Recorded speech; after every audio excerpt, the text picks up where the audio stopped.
हरे कृष्णा, राधे राधे। हम सभी भागवत की कथाओं का श्रवण कर रहे हैं। आज का प्रसंग है ऋषि कश्यप, दिति और अदिति। देवता और दैत्य ये हमारे बीच हैं, अच्छे और बुरे। जो सात्विक है सबको अपना मानता है, दूसरों के काम आता है, हिंसा में जिसकी ज़्यादा रुचि नहीं, ज्ञान को महत्व देता है, उसे ही कहते हैं देवता। और दैत्य वो हैं जो तेरा मेरा करें, अपने को ही बड़ा माने, दुराग्रह से भरे हों। इसी से हिंसा का जन्म होता है और समाज में अशांति फैलती है। भागवत कहती है सृष्टि में ये दोनों रहते ही हैं, सृष्टि इन दोनों से ही चलती है, यानी अच्छे और बुरे लोगों से।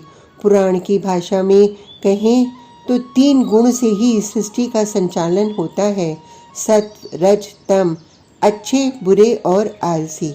पुराण का कहना है कि ये 3 नहीं होंगे तो सृष्टि चलेगी ही नहीं। संध्या का समय है। ऋषि कश्यप गायत्री जाप करने के लिए तैयार बैठे हैं। इन्होंने अभी अभी स्नान किया है। वातावरण शांत है।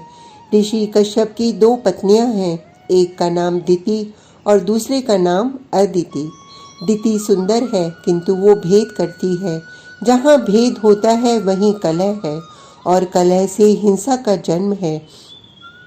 इसके विपरीत है अदिति। ये शांत है, ये मर्यादा में है, अति सुंदर नहीं किंतु सौम्यता इनको सुंदर बनाती है। दिति से सुंदर। कई दिनों से दिति परेशान है। क्यों परेशान है? क्योंकि अदिति का गर्भाधान हो गया। किंतु मैं तो अदिति से भी सुंदर हूँ, दक्ष की कन्या हूँ, जो अपने केशों को सुखा रही हैं, तो ये भी स्नान करके आई हैं। सामने ऋषि कश्यप। उन्होंने दिति को देखा, मुस्कुराई और अपने नेत्रों को बंद करके गायत्री का जाप करने लगे। ओह, ये क्या? ये तो गोद में आकर बैठ गई थी। मुझे भी पुत्र चाहिए, दिति ने कहा, किंतु ये काल उचित नहीं है, क्योंकि सूर्य भी जा रहा है और चंद्रमा अभी आया नहीं। मन और बुद्धि दोनों कमजोर होते हैं इस संध्या काल में। इसलिए भजन करो, मंत्र जाप करो, आराधना करो, किंतु इस काल में सोना वर्जित है और काम भोग आदि तो बिल्कुल नहीं। अजी, रहने दो। ऋषि का अधोवस्त्र दिति ने खींच लिया और फिर क्या, वासना से पीड़ित दिति का भी गर्भाधान हुआ।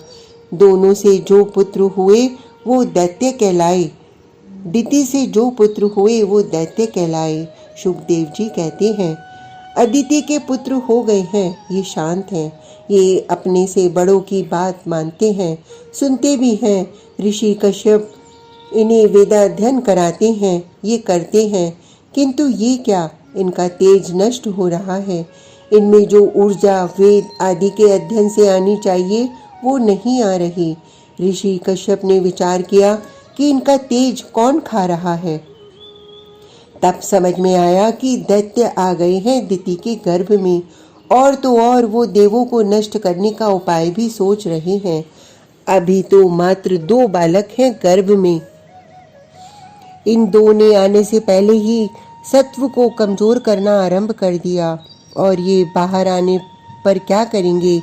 देर इसके लिए चिंता हुई ऋषि को, किंतु ये फिर सहज हो गए और भगवान का भजन करने में इन्होंने अपना मन लगाया, क्योंकि ये समझ गए थे कि सृष्टि द्वंद्व से चलती है, भेद से चलती है। ऋषि कश्यप अब भगवान का भजन करने लगे थे। ये भगवान की लीला है, ये इन्होंने जान लिया था। भयानक स्थिति थी जब दिति ने हिरण्याक्ष और हिरण्यकशिपु को जन्म दिया। ये भयानक थे, इनका विशाल देह था, ये चीखते भी थे। इसलिए चिंता हुई सृष्टिकर्ता ब्रह्मा को। वो चिंतित थे कि तभी उन्हें छींक आ गई।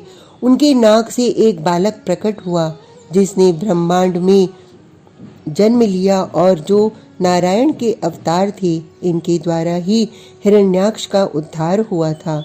शुकदेव कहते हैं असंयमित जीवन ही दैत्यों के प्रकट होने का माध्यम बनता है और संयम देवों के प्रकट होने का।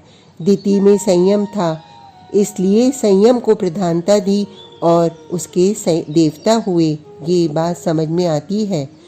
आज का प्रसंग इतना ही। कल तक के लिए हरे कृष्णा, राधे राधे।